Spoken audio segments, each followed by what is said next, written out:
Assalamualaikum guys, welcome to our YouTube channel Knowledge for Everyone. In this lecture or in this our channel we discuss about the geography and also computer course. So now in this lecture we will discuss now the introduction of geography. Geography जो introduction छा है ऐं उन जा concepts कहिड़ा आहिनि. So let's start now. In first lecture introduction, second is concept. Introduction. Its separate identity was first formulated and named some 2000 years ago by the Greeks. हिन जी हिकु जेकी सुञाणप आइडेंटिटी थी फर्स्ट में उहा 2000 साल पहिरीं ग्रीकनि जे टाइम में थी, जेकी ग्रीक यूनानी हुया असांजा. ग्रीक वर्ड आहे जोग्राफिया, उन जी माना आहे अर्थ डिस्क्रिप्शन, जेकी ज़मीन जी वज़ाहत आहे. उन मां लफ़्ज़ वरितल आहे geography. There are two words, geo and graphy. Geo means earth, graphy means distribution or description, जेके असां वज़ाहत चऊं त ज़मीन जी वज़ाहत. इन जी डेफिनेशन आहे a science that deals with the description, description and interaction of the diverse physical, biological and culture feature of the earth surface. जेकी असांजी जोग्राफी आहे उहा डील कंदी आहे जेकी डिस्क्रिप्शन ते, वज़ाहत ते, डिस्क्रिप्शन ते एंड जेको इन जो इंट्रेक्शन आहे, जेको इन जो उहो आहे असांजो physical, biological and culture feature ते, जेके असांजे ज़मीन ते मथां आहिनि. एग्ज़ाम्पल असां हिननि जो वठंदासीं त बायोलॉजिकल जेको बि आहे असांजो, जेके बि एनिमल्स आहिनि, असांजा ह्यूमन आहे, जेकी बि एक्टिविटी आहे, ऐं असांजो आहे फिज़िकल में जेकी बि फिज़िकल एक्टिविटीज़ आहिनि असांजे अर्थ सरफेस ते, उन जे बारे में बि ऐं इन जो इंट्रेक्शन आहे, ऐं ॿियो culture features are also.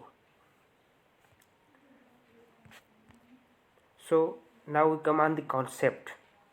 Geography जो कॉन्सेप्ट छा आहिनि त टर्म जोग्राफी, जेको ही टर्म जोग्राफी आहे, जेको first coined by the Eratosthenes, जेको असांजो साइंटिस्ट हुयो, जोग्राफर हुयो,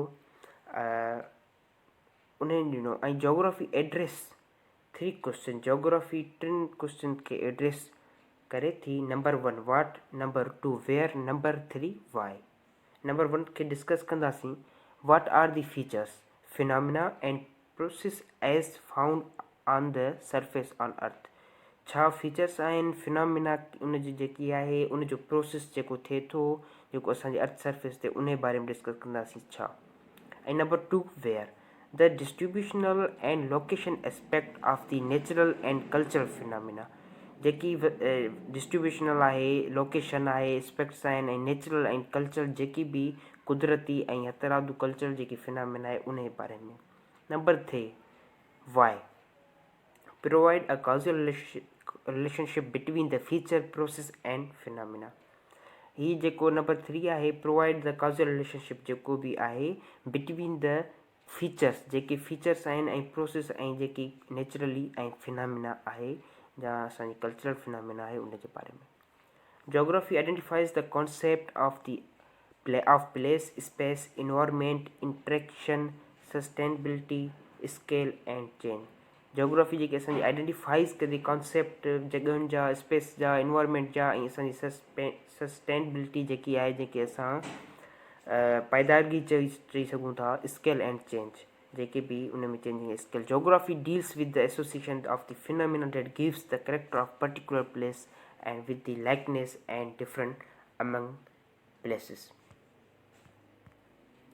So these are also 7 key concepts of geography we discussed in previous slide. असां पंहिंजी प्रीवियस स्लाइड में इन के की जेके कॉन्सेप्ट आहिनि उनखे डिस्कस करे चुका आहियूं. Number 1 place, number 2 space, environment, interaction, sustainability, scale and change also. Thank U for watching. Please like ऐं सब्सक्राइब अवर यूट्यूब चैनल.